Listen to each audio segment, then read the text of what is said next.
Okay, shall we start or we can Yes, wait? sir, yes. Ask Okay. ladies. I'm yours. Yeah. So,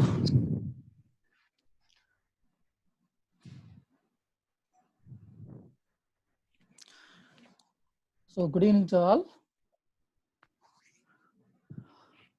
Last class we have discussed some understanding of extended Kalman filters. Then also we have seen some example for extended and Kalman filter in the form of discrete way. Then we see in some another nonlinear Kalman filter which called uncentered Kalman filter. We have seen some how to calculate the sigma points.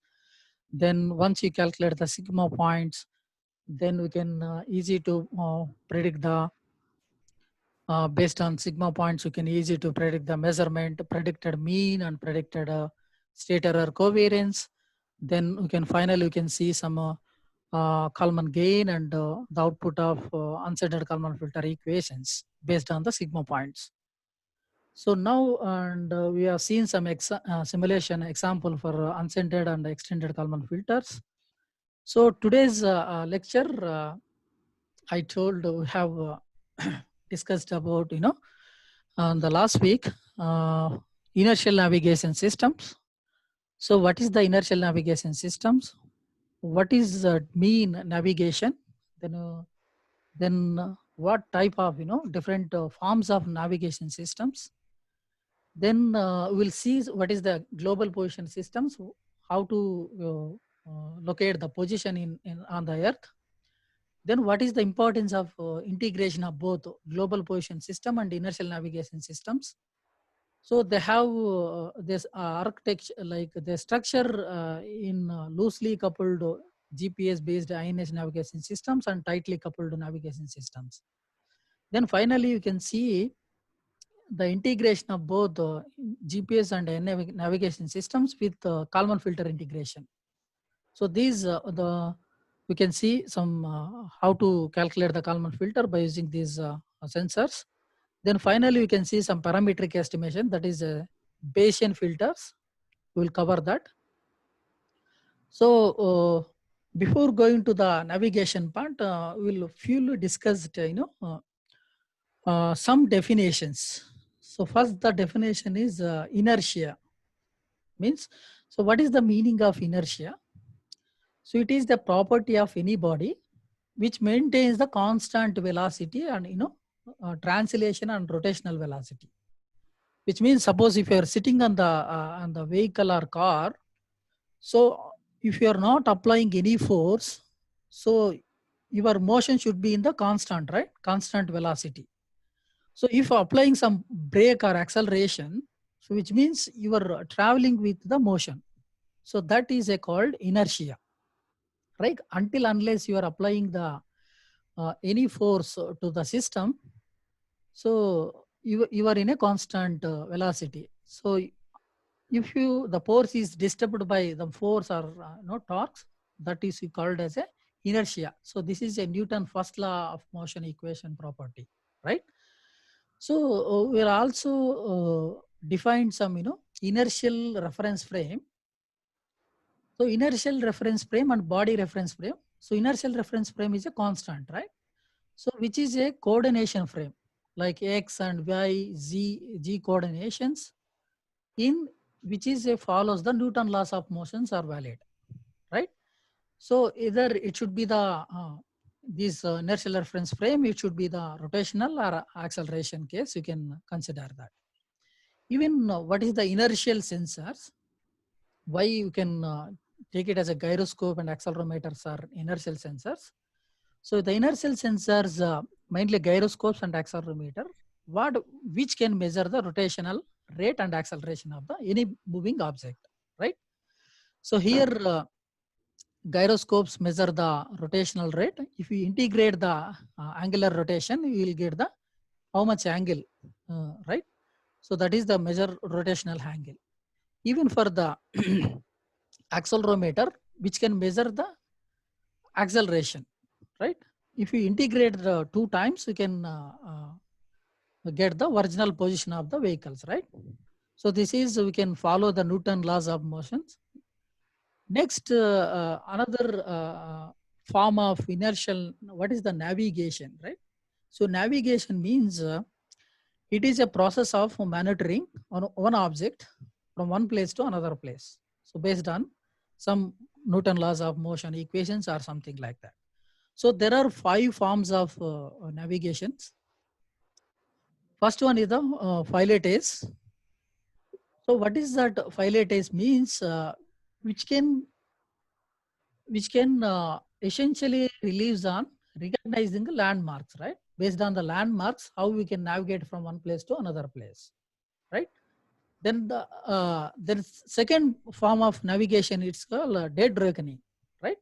So the dead reckoning, which means here you need to understand what is the dead reckoning. You know the initial points. So you start from initial point, then it should be some information also it is required. That is heading information and some speed of information is required, right? To navigate from one place to another place, right? So this means a dead reckoning. And another celestial navigation, which is talking about, for example, sun, motion, stars, which will give the, how much time frame and what is the angle between the vertical, which will all these tells about celestial objectives based on this navigation. Then the fourth one is the radio navigation, which means you can transmit the radio signals, which is called GPS, global positioning systems, LORANS, Omega. These are the different kinds of radio navigation systems. So which will gives the position of the any suppose global position systems, which means a coordination of coordination of X and Y, Z coordinations. Then you can try to locate the longitudinal lateral position objects on the earth. Then the final one is the inertial navigation systems. So the main advantage of inertial navigation systems, it is keep on continuously calculating the, on each time of instant you can calculate the position, velocity, the orientation information of the any moving object.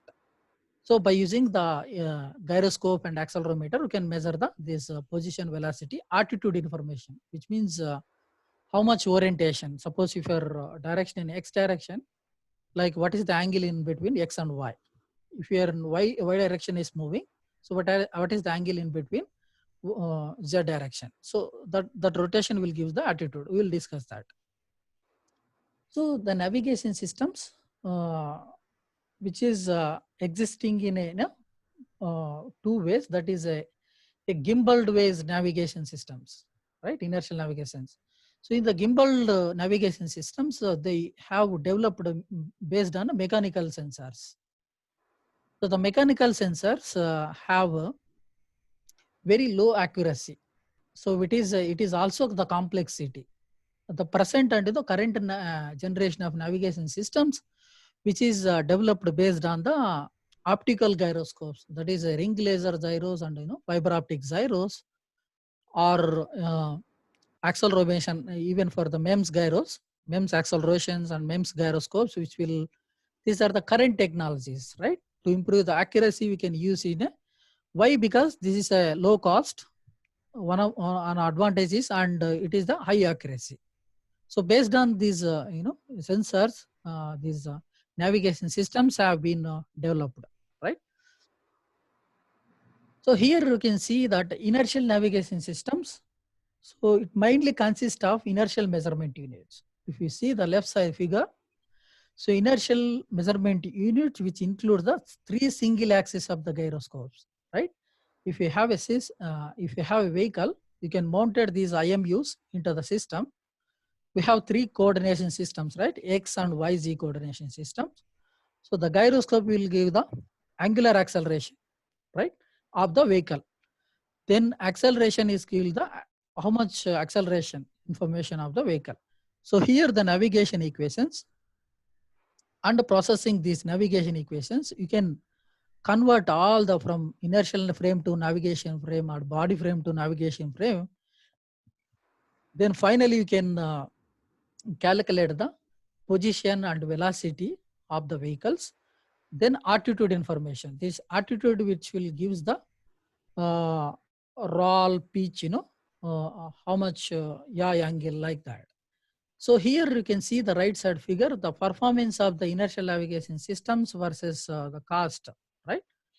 So in the present the present navigation system's accuracy, which will increased 0.1 degrees per hour. This is for the gyroscopes. Then 25 micrograms for the accelerometer. If you look at the cost for this, if you need this much requirement, so this is around $50,000, right? So if you increase the accuracy like 0.01 degrees per hour for the gyroscope and 1 micrograms for the accelerometer, almost the inertial navigation systems device cost is around $1 lakh. So here the global positioning systems, it is a device, it's a transmit the radio navigations signals. How do we calculate the location on the earth? So there are 3 satellites here. So here the one more important is a tri-iterations. So which means that all the satellites 1 and satellite 2, satellite 3, they can coincide in particular position. Then we can see, we can calculate at that particular position, we can calculate the longitudinal, longitudinal portion of the any moving object, right? So here the difference between the integration technology. So the integration technology of GPS and INS navigation systems, they used to keep on calculating the position, velocity, and altitude information of any moving object.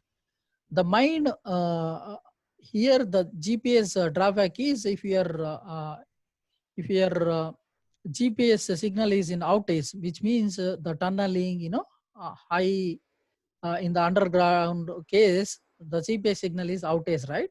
So for that, we need inertial navigation systems to navigate the system from one place